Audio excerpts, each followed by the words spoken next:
Mateo capítulo 16, verso 15 en adelante. Dice así la palabra del Señor en el nombre de Jesús. Y la iglesia dice, Él les dijo, ¿y vosotros quién dice que yo soy o que soy yo? Respondiendo Simón Pedro dijo, tú eres el Cristo, el Hijo del Dios viviente. Entonces les respondió Jesús, bienaventurado eres, Simón, hijo de Jonás, porque no te lo reveló ni carne ni sangre, sino mi Padre que está en los cielos.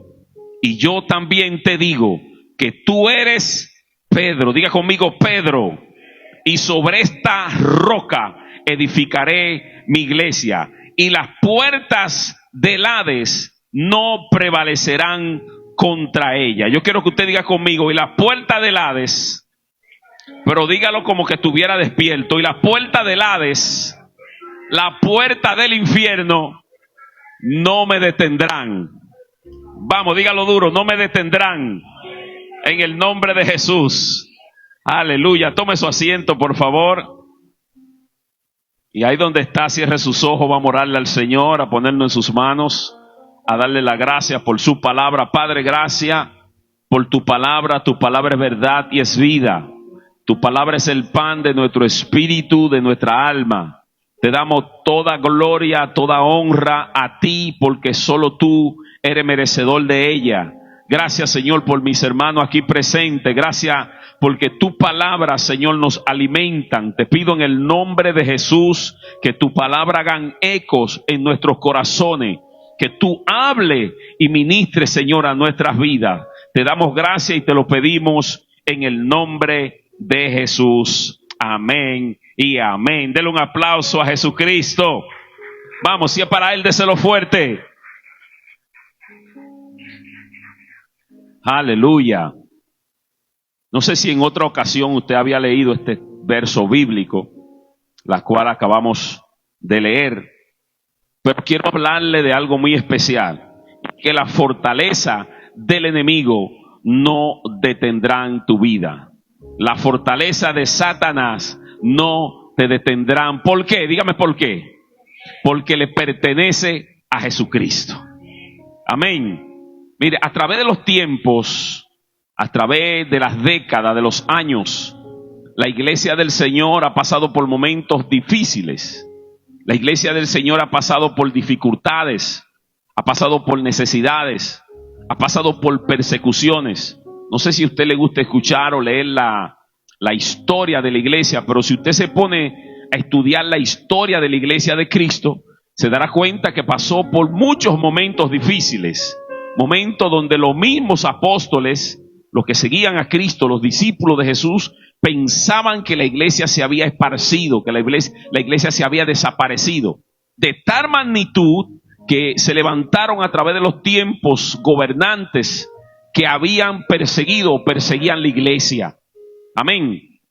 Pero yo quiero que usted tenga claro algo, y es que aunque la iglesia haya pasado por estos momentos difíciles, todavía la iglesia sigue de pie. Aunque la iglesia ha pasado por necesidades, todavía la iglesia sigue de pie. Aunque la iglesia ha sido perseguida, la iglesia sigue de pie. Diga conmigo, yo sigo vivo, yo sigo de pie. Ahora bien, no es porque el hombre la sustenta, sino porque Dios la lleva de las manos. Es porque Jesucristo es la misma iglesia. Dice la Biblia que Jesucristo es la cabeza. Es decir, que para que la iglesia sea destruida hay que cortar la cabeza. Y para cortar a Cristo será muy difícil. Se le hará difícil al diablo. Amén. Entonces, otra cosa que no debemos de olvidar es que en la antigüedad, cuando un rey o los reyes tenían sus ciudades, sus palacios, lo más importante de una ciudad era la puerta. Diga conmigo, la puerta. Mire, toda ciudad en la antigüedad, usted se va a dar cuenta que tenía murallas, todas, porque era lo que lo protegía del enemigo. Pero además de esa muralla tenían puertas gigantes, puertas grandes, inmensas. Y lo más importante de la ciudad eran las puertas. Diga conmigo, las puertas. Porque si las puertas eran débiles, el enemigo podía traspasar saquear la ciudad, matar a la gente, matar a los reyes y destruirlo todo. Pero si la puerta eran puertas fuertes, eran puertas, yo podría decir poderosas, eran puertas gigantes, pues el enemigo se daba muchas veces por vencido y se iba. ¿Está aquí la iglesia? Ahora, ¿qué te quiero decir con las puertas? Y es que en el verso que nosotros leímos, el Señor habla de puerta. Dice que la puerta del infierno no prevalecerán con la iglesia o contra la iglesia de Jesucristo. No sé si usted ha tomado el tiempo para desglosar o entender qué es lo que Cristo habla en cuanto de estas puertas. Se supone que si el Jesús habla y dice que las puertas del infierno no prevalecerán contra la iglesia, porque el infierno tiene puerta. ¿Sí o no? Si Él lo está diciendo, yo lo creo. Es decir, en otras palabras, Él no está hablando de puertas físicas. Más bien está hablando de puertas espirituales. Está hablando de fortalezas. Está hablando de gobernantes, demonios que se levantan en contra de la iglesia. Él lo hace solamente una comparación para que usted entienda que la puerta es lo más importante de una ciudad. Entonces, en la antigüedad la puerta era un símbolo de poder. Era un símbolo de protección, era un símbolo de autoridad, era un símbolo de que la ciudad podía ser protegida por esa puerta. Entonces, cuando Él dice la puerta del infierno, está hablando el poder del infierno no se levantará en contra de la iglesia. Eso es lo que Cristo quiere dejar dicho.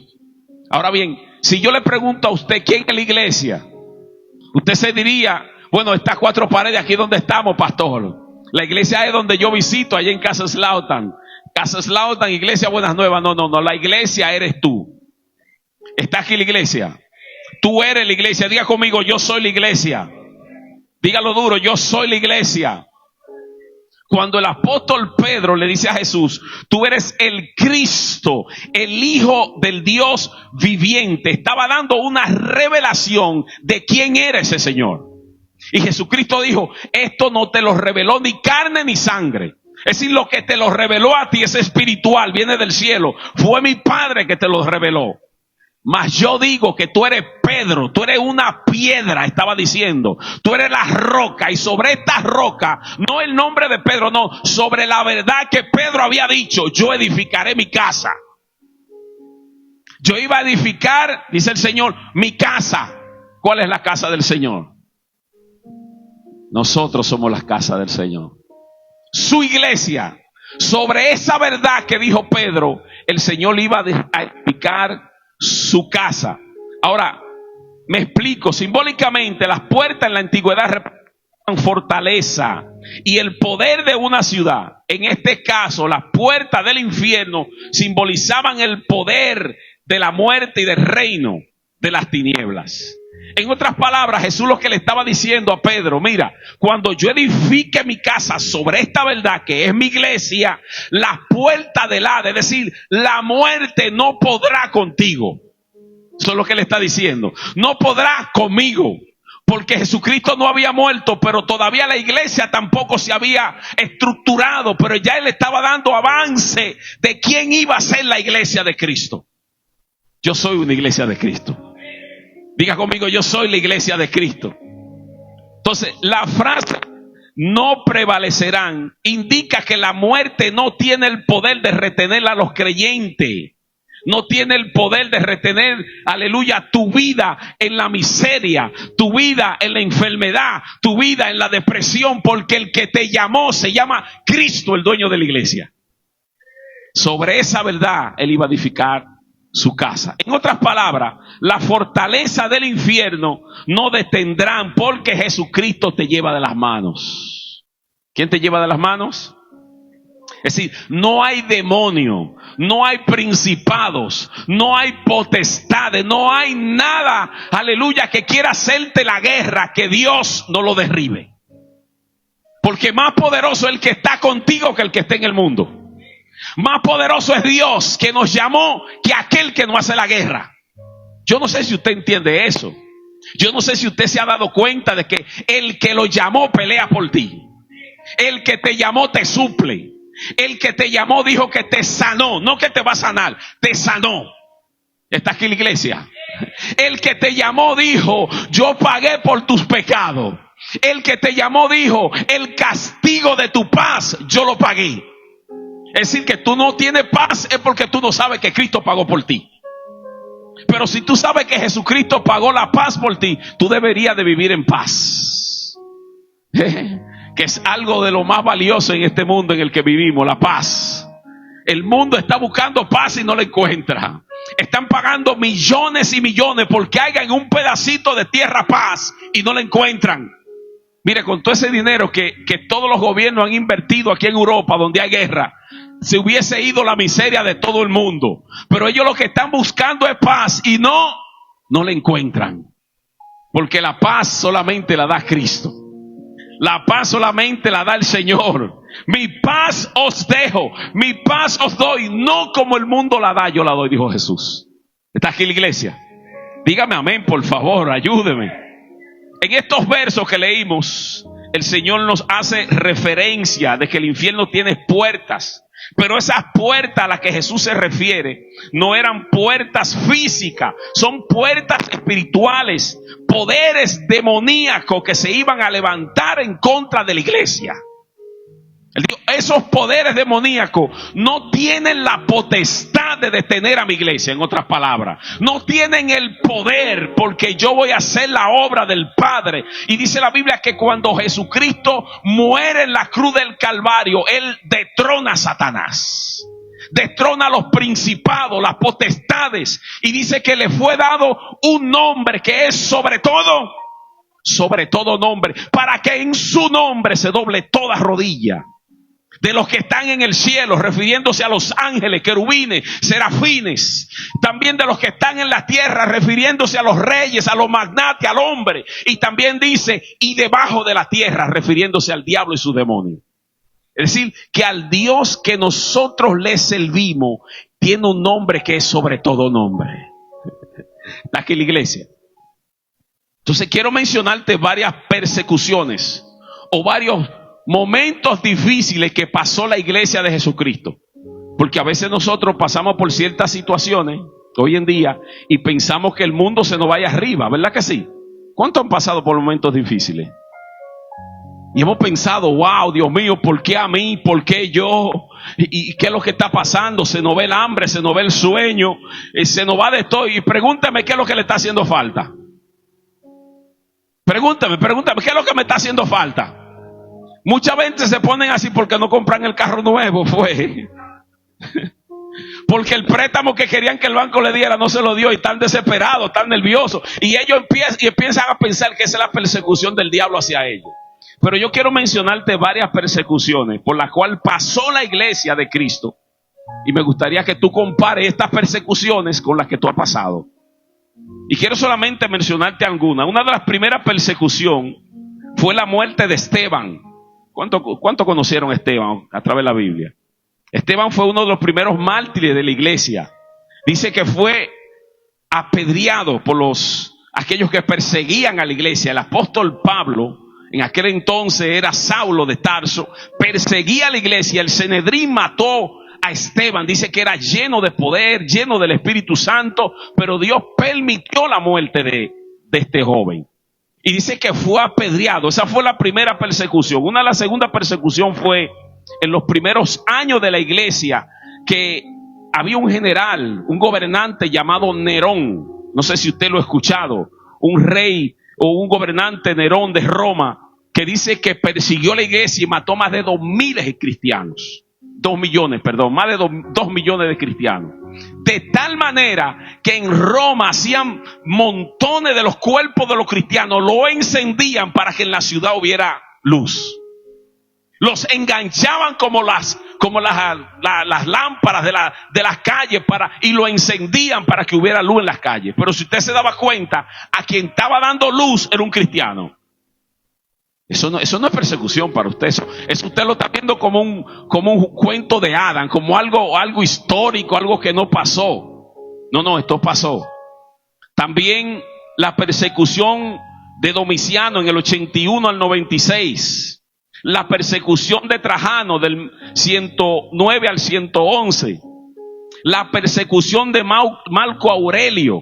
Esos son gobernantes que la iglesia tuvo que enfrentar. Fueron potestades que se levantaron, fueron puertas infernales que se levantaron en contra de la iglesia para destruirla. Y todas estas de las que yo elegí y muchas más, tuvo la iglesia que perseverar. Tuvo la iglesia que poder resistirla, y todavía la iglesia sigue de pie. Mire, esa persona, esos gobernantes, ninguno existe. Ya yo creo que ni el polvo de los huesos existe. Y aún la iglesia sigue viva.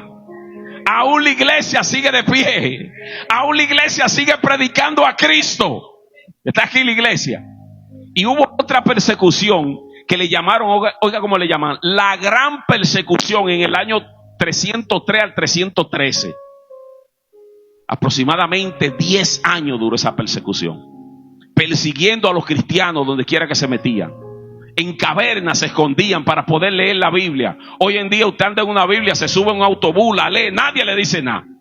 Pero en aquel entonces dice que se escondían para poder leer la Biblia. Tenían que sabérsela de memoria para ellos poderla citar. Aleluya. Dice que hay momentos por los cuales la iglesia pasó que ellos mismos pensaban que eran los últimos que quedaban. Ya no quedan más. Creo que somos los últimos. Ya se acabaron todos los cristianos. Lo cogían para divertirse la muerte de los cristianos. Lo echaban allí en aquel Coloseo romano para que las fieras se los comieran. Así era que jugaban con los cristianos. Pero nosotros hoy nos atormentamos porque nos falta un pantalón nuevo.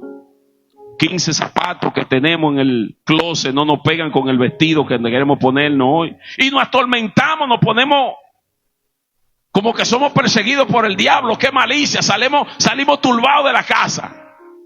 Pero lo que la iglesia verdaderamente pasó, usted no está pasando nada absolutamente. Usted está viviendo muy bien. Usted está viviendo en bendición, en abundancia. Usted lo tiene todo. Usted no le falta nada. Usted está bien. Diga conmigo, yo estoy bien. Entonces no te turbe cuando vengan situaciones difíciles a tu vida. Porque la iglesia pasó por momentos difíciles. Ahora, ¿qué quiero decirte con todo esto que te estoy hablando? De las persecuciones de la iglesia. Es que con todo lo que la iglesia ha pasado a través de los tiempos, la iglesia sigue viva. La iglesia se sigue moviendo. Yo no sé si tú lo entendiste, la iglesia todavía sigue viva. La iglesia sigue predicando el evangelio. La iglesia sigue yendo a las ciudades a regar tratados, se sube al autobús, va a las paradas del metro y dice Cristo te ama y no pasa nada. Diga conmigo, nada. Te encontrará a alguien que quizá le dice unas palabras groseras y basta. Quizá le echan agua o lo escupen, pero más de ahí no pasa. Pero estas personas de la primera iglesia, los primeros tiempos, tuvieron que dar su vida, muchos de ellos, por profesar la fe de Cristo. Aleluya. Ahora, Satanás no podrá detener la iglesia de Jesucristo. En vez de disminuirla, de destruirla, la iglesia crece cada día más. Está aquí la iglesia. En vez de Satanás disminuir la iglesia, destruirla, desaparecerla, la iglesia de Jesucristo crece más cada día. Aleluya. De igual manera como el pueblo de Israel, como dice la Biblia en Éxodo capítulo 1 verso 12, dice, pero cuanto más los oprimían, tanto más se multiplicaban y crecían, de manera que los egipcios temían de los hijos de Israel. Así mismo está sucediendo con la iglesia. Y escúcheme bien, cuando hablo de la iglesia no estoy hablando de este local. Cuando hablo de la iglesia no estoy hablando de las 4 paredes en las cuales estamos reunidos. Estoy hablando de personas. Estoy hablando de ti, de mí. Que cualquier situación que nos llegue a la vida, que sé que nos va a llegar, necesidades que lleguen a nuestras vidas, que sé que van a llegar, tú no te turbes, porque el que te llamó te prometió estar contigo todos los días. Está aquí la iglesia. Entonces, ¿por qué te turba? Dile al que te queda a tu lado, ¿por qué te turba? Vamos, dígaselo para que se lo crean. ¿Por qué te turba? Pastor, es que todavía no he pagado la casa, pero ¿por qué te turba? Es que el dinero que estoy cobrando no me alcanza a fin de mes, pero ¿por qué te turba? Ese es el problema. Ahora, ¿qué quiere el Señor enseñarnos a través de su palabra? El Señor nos manda a que estemos preparados para cualquier situación. Él mandó a su iglesia, le dijo: en el mundo van a tener aflicción. En otras palabras, van a tener problemas. Aflicción es problema, es decir, todo lo que trae aflicción a nuestras vidas es problema. Enfermedad es un problema. Necesidad es un problema. ¿Verdad que sí? Situaciones familiares es un problema. Problemas emocionales es un problema. Son aflicciones que llegan a nuestras vidas. Y Él dijo: en el mundo, es decir, donde vivimos, vamos a recibir esta situación. Pero confíen en mí, porque yo he vencido el mundo. En otras palabras, pongan su mirada en mí. En otras palabras, confíen en mí. En otras palabras, tengan fe en mí. No en el hombre, en mí. ¿Cuántos tienen fe en el Señor? Ahora, fe no es solamente decir yo creo. Fe es depender de Él aunque la situación esté mala. Fe es decir: Señor, yo sigo yendo a mi iglesia aunque no tenga que comer. Fe es decir: Señor, yo te sigo amando aunque perdí el trabajo. Fe es decir: Señor, yo sigo confiando en ti aunque la familia entera se ha puesto en contra mía. Porque tus ojos, tu fe, tu esperanza está puesta en Cristo. Por eso el apóstol Pablo dijo: puesto los ojos ¿en quién? En Jesús, autor y consumador de la fe. Porque Cristo nunca te va a fallar. Entonces el Señor lo que quiere es que estemos preparados, no importa cuál sea la situación en la que llegue. No te puede agarrar la guerra y tú empezar a prepararte. Tú tienes que estar preparado. Porque ningún soldado va al campo de guerra a prepararse. Déjame aprender a ver cómo es que se tira. No, tú tienes que haber aprendido ya. Déjame ver cómo es que este fusil funciona. No, tú tienes que haber aprendido ya cómo es que funciona, para que cuando los problemas lleguen, tú sabes cómo contrarrestar los problemas. Lo que pasa es que nosotros le damos larga al problema y al tiempo, y cuando llegan las situaciones difíciles nos sorprenden. Ay, pero es que yo no sabía que las cosas eran así. Bueno, pues velo sabiendo que la situación es así. El Señor quiere que estemos preparados. Dios quiere que le ganemos al diablo la batalla. Según Efesios capítulo 6, a la altura del verso 10 al 12, dice: por lo demás, hermanos míos, fortalezcanse en el Señor y en el poder de su fuerza. ¿Para qué? Para que puedan resistir en los días malos. Y habiendo terminado esto, estén firmes. Oiga lo que dice Pablo a los Efesios: amados míos, fortalezcanse ¿en quién? En el Señor y en el poder de su fuerza. ¿Para qué? Para que cuando vengan los días malos, que a todos nos llegan los días malos. ¿A cuánto le ha llegado días malos? Mire, los días buenos disfrútelo, porque los malos vienen solos. Los días buenos, góceselo. La abundancia, disfrútela, porque los días de escasez, de necesidad, vienen solos sin llamarlo. ¿Usted sabía eso? Usted nos llama el problema, porque ¿quién de nosotros vive llamando el problema? Ninguno, porque nadie quiere tener problema. Pero el Señor quiere que nosotros nos fortalezcamos, ¿quién? En su fuerza, en su poder, es decir, en Él, porque Él es que vela por nosotros. Dice: para que podáis resistir en el día malo. Y habiendo acabado esto, ¿qué? Los días malos. ¿Sabía usted que todo día malo tiene una fecha de caducidad? Mire, por más difícil que sea su situación, donde usted tiene que encontrar esperanza, pensando que el día malo suyo tiene un día de caducidad. Tiene un día de vencimiento. Tiene un día que se le vence el día, se le vence la fecha. Entonces, usted no puede pensar que la situación por la cual usted está atravesando es eterna. Piense así: los días malos tienen fecha de caducidad. Vamos, dígalo conmigo: los días malos tienen fecha de caducidad. Pero el Señor quiere que tú estés preparado para cuando lleguen los días malos. Ejemplo: hay personas que nos va muy bien en el trabajo muchas veces, ¿verdad que sí? Muchas veces encontramos un trabajo, un empleo donde nos va bien, ¿verdad que sí? Pero pensamos humanamente que es un trabajo eterno, que siempre va a estar bien. Y puede hacer que usted dure 1 año, 2 años, 3, 4, 5 años. Le voy a dar 10. Que está bien. Diga conmigo, bien. Pero, diga conmigo, pero llegó el día de caducidad. Llegó el día de miseria. Llegó el día donde ni el trabajo ni de qué comer. Entonces, como usted pensaba que era eterno, usted no guardaba ni ahorraba su dinero. Ahora llega el día malo y usted no tiene de dónde sacar. ¿Qué es lo que quiere dejar dicho esto? Que usted tiene que prepararse. Pan para mayo y harina para abrir, dicen por ahí. En otras palabras, tiene que guardar de la abundancia para cuando venga la escasez, usted sepa de dónde va a sacar.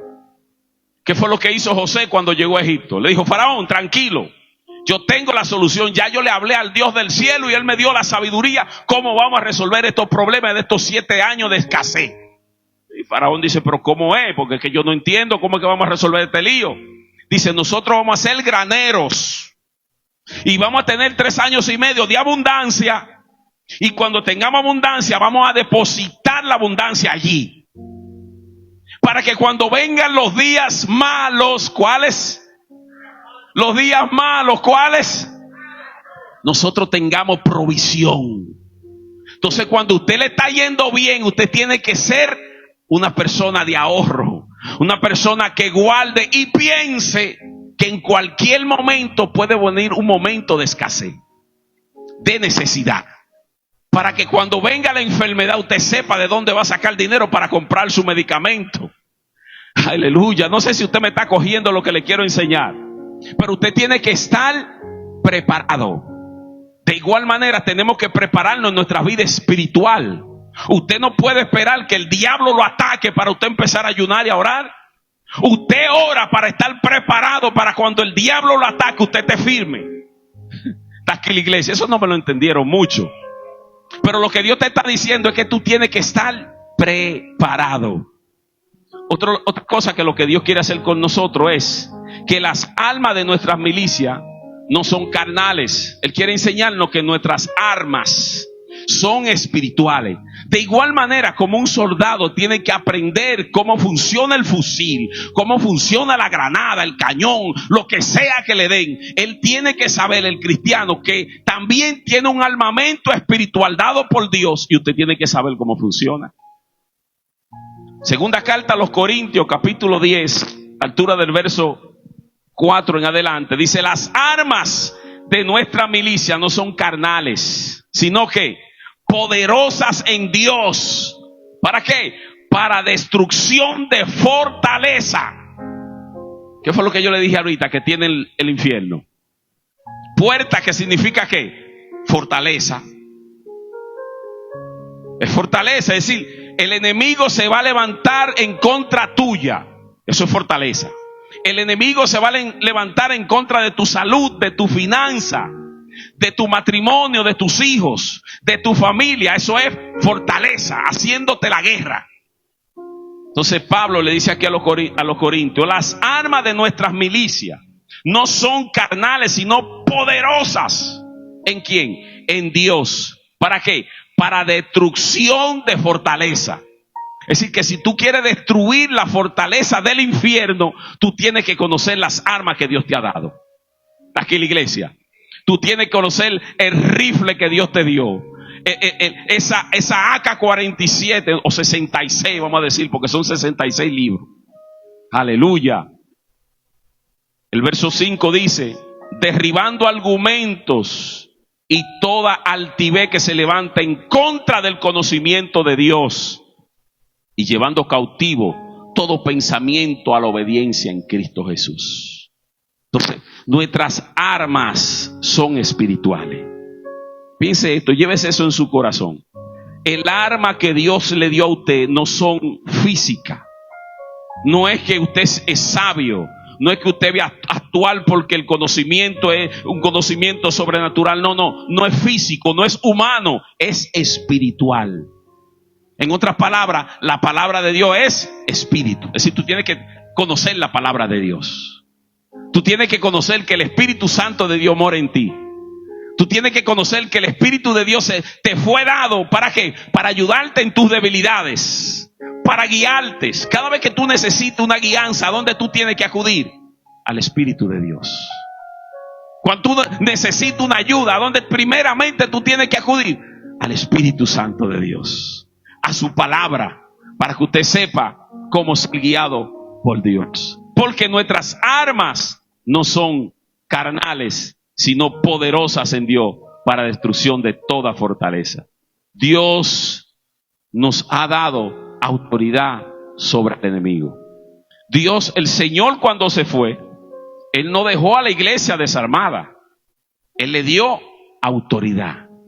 Dice que la misma autoridad que Dios Padre le delegó al Hijo, el Hijo se la delegó a la iglesia. Porque ¿qué iba a hacer Cristo con esa autoridad en el cielo? No le iba a necesitar, porque Él es Rey de Reyes como quiera. Él es creador del cielo y de la tierra. Él es el Dios soberano. Él es el todopoderoso. Es decir, Él no la necesitaba, pero dice, espérate, yo tengo una iglesia que está aquí en la tierra. Ellos la van a necesitar. Pues déjame delegársela a ellos para que ellos la utilicen, que es autoridad. En Lucas capítulo 10, verso 19 dice, he aquí os doy potestad. Potestad es autoridad. Le estoy dando la potestad, le estoy dando la autoridad, le estoy dando el dominio a ustedes para que ustedes lo usen.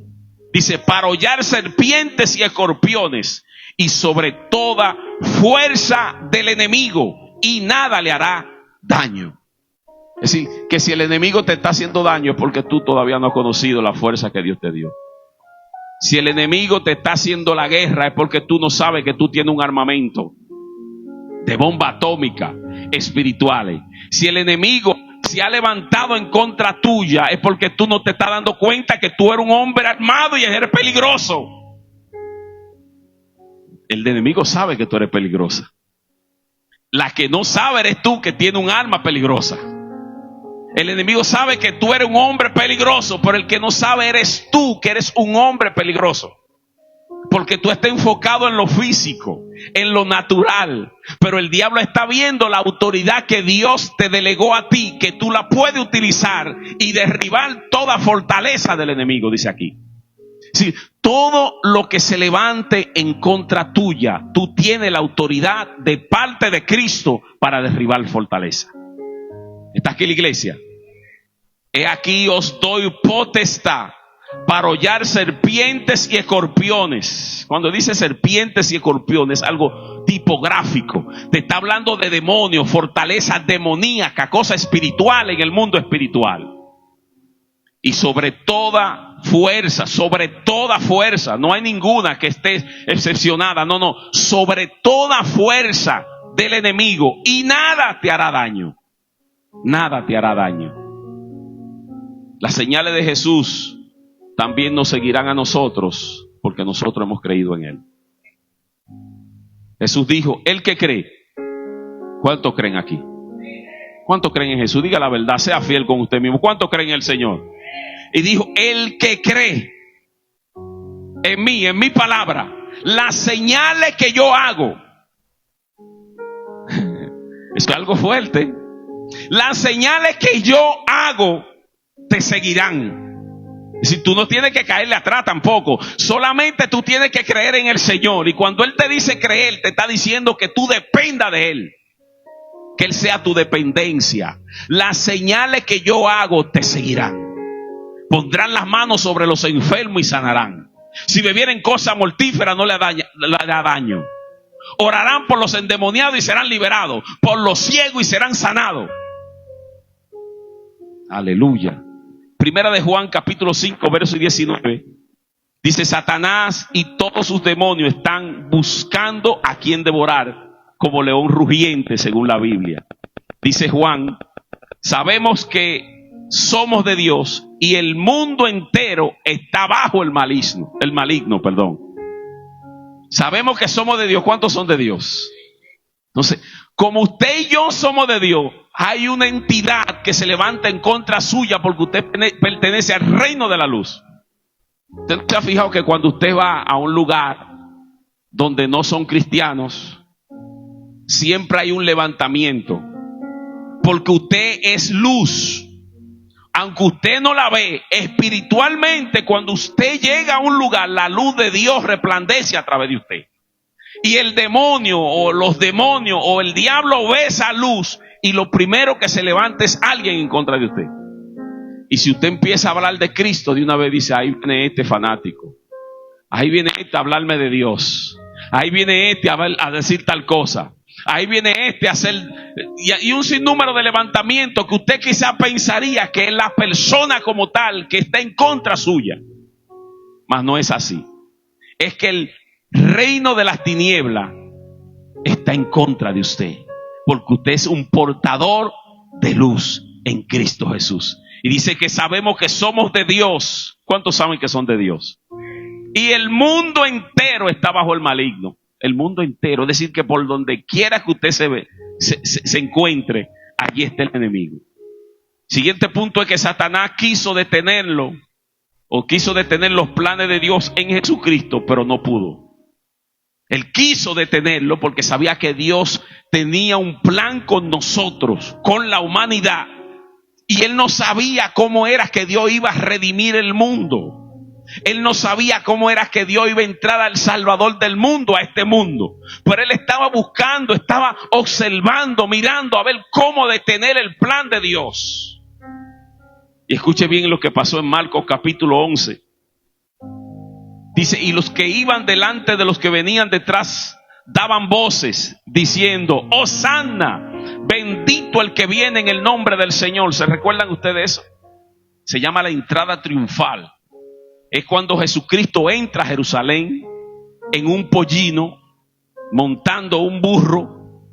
Y dice que cuando él va entrando, toda la multitud se amontonaba y tiraban palmas, tiraban sus lienzos, tiraban sus capas para que él cruzara sobre ellos y entrara a Jerusalén. Pero es interesante. Ellos decían, bendito el que viene en el reino del Señor. Bendito el reino de nuestros padres David que viene. Hosanna en las alturas. Ahora, lo que me impacta es que después de este evento, 3 días después, la misma multitud que le estaba diciendo Hosanna en las alturas, bendito el que viene en el nombre del Señor, fue la misma multitud que se reunió diciendo crucifíquenlo. La misma, no era otra, la misma multitud que dijo Hosanna en las alturas, bendito el que viene en el nombre del Señor, fue la misma multitud que decía crucifíquenlo. Crucifiquen los que no queremos saber de él. Si Jesucristo se hubiese enfocado en la humanidad, en las personas, se hubiese puesto triste, pero él sabía que no eran ellos, era el diablo buscando la forma de detener el plan de Dios. Entonces, muchas veces suceden cosas en tu vida que no es la persona como tal. Es que el diablo quiere hacerte la guerra. Él quiere que tú te rindas. Él quiere que tú te desvíes. Él quiere que tú no sigas creyendo en el Señor y te rinda. Dice en Juan 19, 6 y 7. Dice, cuando le vieron los principales sacerdotes y los alguaciles dieron voces diciendo, crucifíquenle. Crucifíquenle. Pilato le dijo, tomadle vosotros y crucifíquenle, porque yo no he hallado delito en este hombre. Y dice lo siguiente, verso 7. Los judíos le respondieron, nosotros tenemos una ley, y según nuestra ley debe morir, porque se hizo a sí mismo hijo de Dios. Escuchen bien. Jesucristo dijo que él era el Hijo de Dios. Y por él decir que era el Hijo de Dios, ellos dijeron, no, este no es digno de salvación. Hay que crucificarlo. La misma multitud que le estaba diciendo 3 días antes, bendito el que viene en el nombre del Señor, fue la misma multitud que le dijo, crucifíquenlo, mátenlo, asesínenlo. Queremos salir de él, desaparezcanlo. Satanás pensaba que le estaba haciendo un mal a Jesucristo. Mas él no sabía que estaba el Señor ya decidido a ser crucificado por toda la humanidad. Entonces el Señor quiere que nosotros sepamos y aprendamos y entendamos que aquel que murió por nosotros en la cruz fue aquel que pagó por nuestros pecados. fue aquel que nos delegó la autoridad y la fuerza para seguir adelante. Es aquel que nos lleva de las manos aún en los momentos de dolor, en los momentos de dificultad, en los momentos de necesidad. Cristo prometió estar con nosotros. Está aquí la iglesia. Aleluya. La iglesia tiene que vivir el evangelio que predica. Tiene que entender que Jesucristo murió en la cruz para darnos paz y esperanza, para darnos la paz que tú y yo deseamos. ¿Qué necesitamos? Ya Jesucristo murió por esa paz. Dice el libro de Isaías, el castigo de nuestra paz fue sobre él, y por su llaga fuimos nosotros curados. Entonces Jesucristo pagó por ti, iglesia. Jesucristo pagó por mis pecados. La iglesia fue creada a imagen y semejanza de Dios. Si hay algo que Satanás odia en ti, es porque tú eres hecho a imagen y semejanza de Cristo. Es porque tú eres portador de luz. Es porque tú eres portadora de esperanza. Y el enemigo no quiere que tú lleves la esperanza que está en ti hacia otros. ¿Y qué hace? Te detiene. Te pone obstáculos. Te pone dificultades. Te pone tropiezo. Te pone necesidades con tal de detener la obra de Dios en tu vida. Entonces, tú no puedes enfocarte en lo humano, tú tienes que enfocarte en Cristo. Tú no puedes enfocarte en el hombre, tú tienes que enfocarte en Cristo. Tú no puedes enfocarte en lo material, tú tienes que enfocarte en Cristo, porque Cristo prometió estar contigo siempre. Mire, lo material se va a ir un día. La belleza se va a ir un día. La abundancia también se va un día. Pablo dijo que no pongan su vista en lo terrenal porque es pasajero. Pónganlo en lo celestial porque es eterno. Hablando de las cosas espirituales en Dios. La abundancia un día deja de ser abundancia. La belleza un día deja de ser belleza. La juventud un día deja de ser juventud. El gozo, la alegría un día deja de ser gozo y alegría. Y llega la tristeza, llega la necesidad, llega el problema, llega la situación. Y en esos momentos es que Dios quiere que tú estés preparado.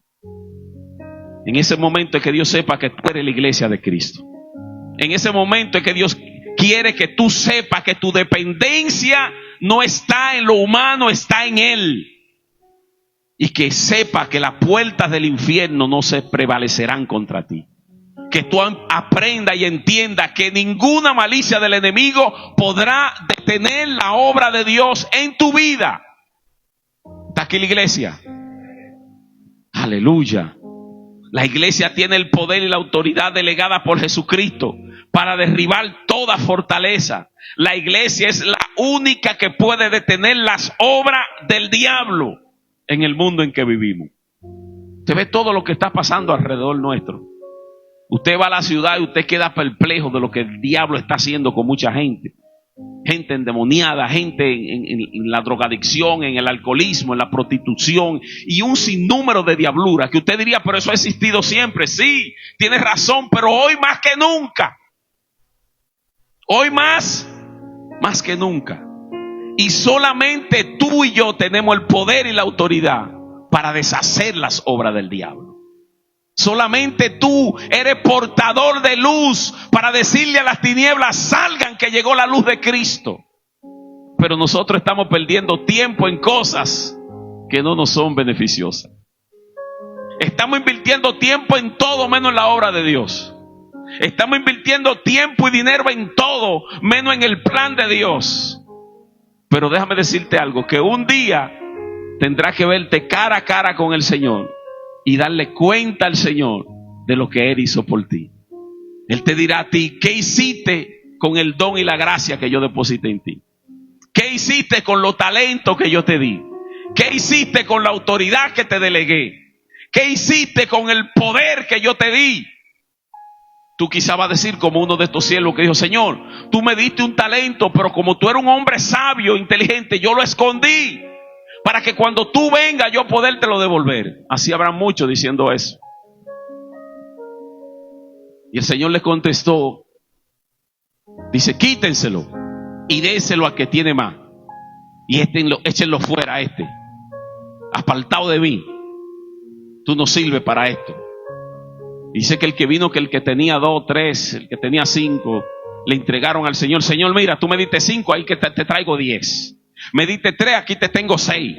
Me diste 2, te traigo 4. ¿Usted sabe cuál fue la respuesta del Señor? Venid, bendito de mi Padre, gozado en el Señor, heredad el reino de Dios. Por lo cuanto me hiciste fiel en lo poco, en lo mucho te pondré. Entonces, ¿qué estás haciendo tú con el don que Dios ha puesto en tus manos?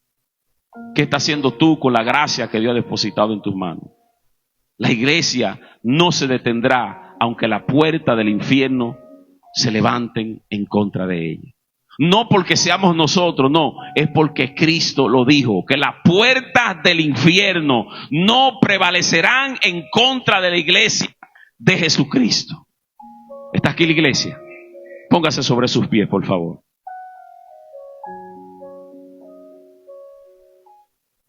Aleluya. Tú eres esa iglesia. Tú tienes la autoridad delegada por el Señor. Tú eres esa iglesia y tú puedes detener las obras del enemigo en tu familia, en tu vida, en tu matrimonio, en tu salud, en tu vecindario, en tu ciudad donde tú estás. Tú eres esa persona que Dios eligió para que sea su representante donde quiera que tú te encuentres.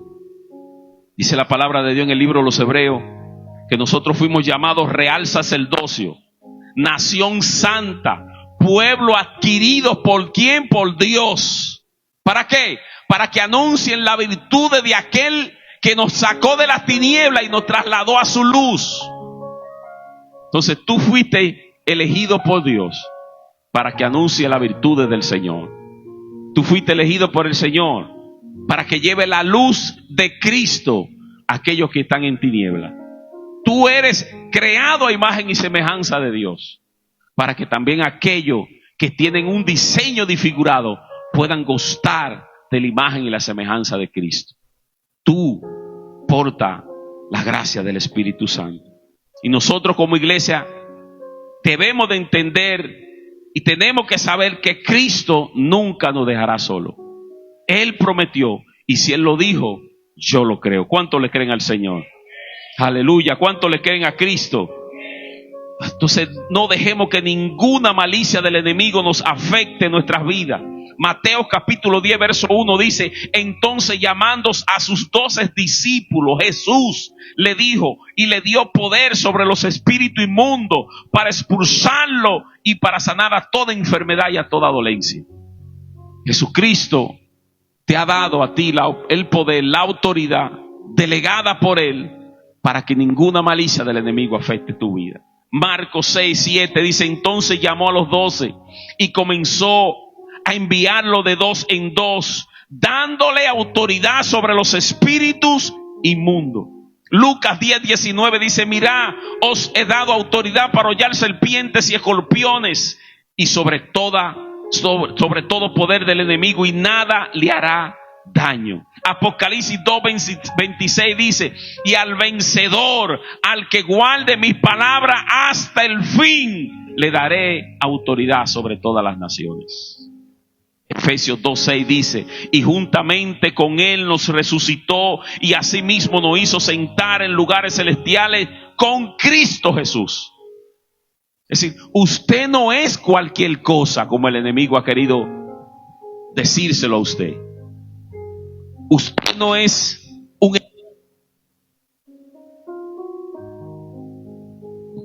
Se fue, se quedó.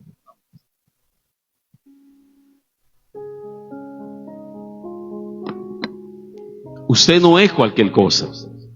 Usted es hijo, hija de Dios.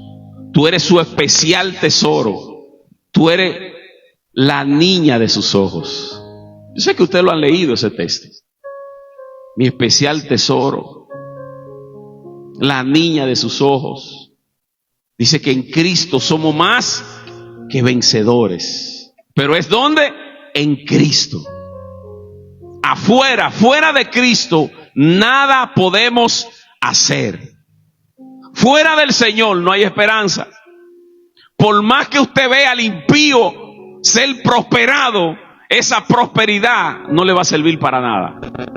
Porque el día que la muerte toque su vida, no tendrá cómo responderle.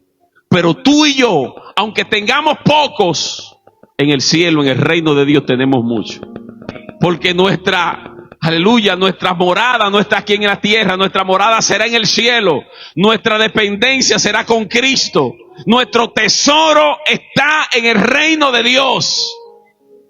Entonces, no te lleves de lo que el enemigo te quiere susurrar en el oído, de que tú no sirves, de que Dios no te escucha, de que las cosas son así, de que no puedes, de que tú no vas a llegar, de que no hay nada. No importa por lo que tú estés pasando. Lo que importa es que tú sigas agarrado del Señor.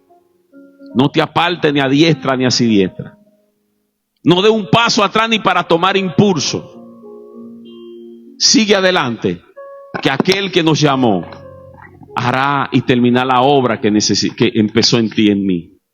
Aquel que te llamó va a terminar la obra, aleluya, que ha iniciado en ti.